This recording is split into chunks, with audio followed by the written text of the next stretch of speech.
There will come a day in which millions of people vanish from the earth without a trace. This is the rapture. But what happens after? You might be wondering, what's this rapture everyone keeps talking about? The rapture is a concept rooted in Christianity, a moment when Jesus Christ will return to take his faithful followers from earth to heaven. This event is described vividly in the book of 1 Thessalonians chapter 4, verses 16 and 17. Here's what it says: "For the Lord himself will descend from heaven with a shout, with the voice of an archangel, and with the trumpet of God. And the dead in Christ will rise first. Then we who are alive and remain shall be caught up together with them in the clouds to meet the Lord in the air." The rapture is just the beginning. There's a series of events that follows, but what are they? The rapture leaves the earth in chaos.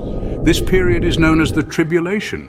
Now you might be asking yourselves, well, what does the tribulation entail? Well, let me walk you through it. It's a time of unparalleled chaos and suffering, a period that lasts 7 years, with each year more terrifying than the last. Just like a storm that starts with a light drizzle and gradually builds into a tempest, the tribulation begins subtly, then intensifies over time. It's the point where humanity, left behind, will witness the world as they've never seen it before. In the book of Matthew chapter 24, verse 21, Jesus speaks of this time. He tells his followers, "For then there will be great distress, unequaled from the beginning of the world until now, and never to be equaled again."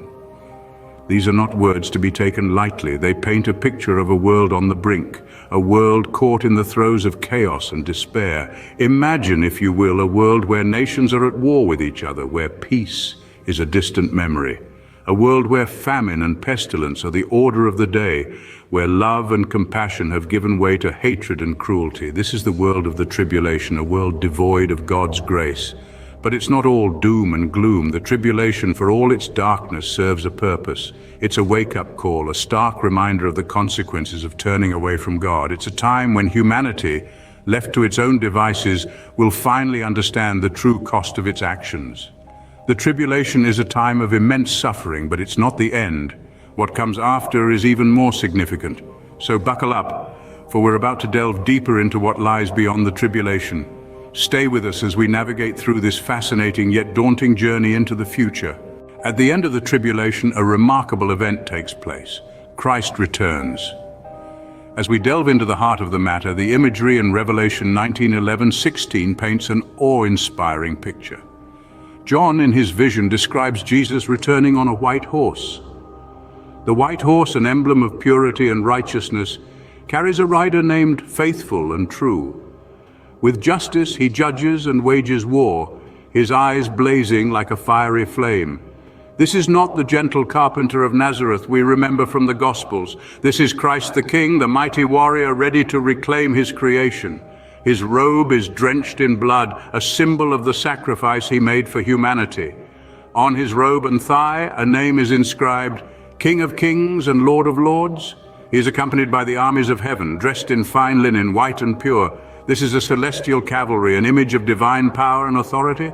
The sharp sword that comes out of his mouth is his word, a word that can strike down the nations. He will rule them with an iron rod and tread the winepress of the fury of the wrath of God the Almighty. The second coming is not a quiet, unnoticed event. It is a grand spectacle, a divine intervention that changes the course of history. This moment is the fulfillment of countless prophecies, a turning point that shifts the narrative of humanity forever. But why does Christ return? He returns to bring an end to the tribulation, to defeat the forces of evil that have wreaked havoc on the earth. He returns to establish his kingdom and to bring peace, justice, and righteousness. This is the moment when every knee shall bow and every tongue confess that Jesus Christ is Lord. A moment of reckoning, a moment of restoration, and a moment of redemption. The return of Christ marks the beginning of a new era. But what does this era look like? Let's continue our journey into the pages of Revelation to find out. Following the second coming, the earth experiences 1,000 years of peace. This is the millennium. In the book of Revelation, John the Apostle gives us a glimpse into this remarkable era. He tells us in Revelation 21:6 that Satan will be bound for 1,000 years, unable to deceive nations any longer. During this millennium, the reign of Christ will be absolute, bringing an era of peace and righteousness like the world has never seen. Imagine a world where justice prevails, where love is the rule, not the exception. A world where the King of Kings sits on the throne, guiding humanity towards its highest potential. Every knee will bow, every tongue will confess, and every heart will be filled with the knowledge of the Lord. But remember, as glorious as this period will be, the millennium is a time of peace, but it's not everlasting. What happens when it's over? After the millennium, the world as we know it comes to an end. In the book of Revelation, John paints a vivid picture of these final moments. Following 1,000 years of peace, Satan is loosed from his prison, only to meet his ultimate defeat.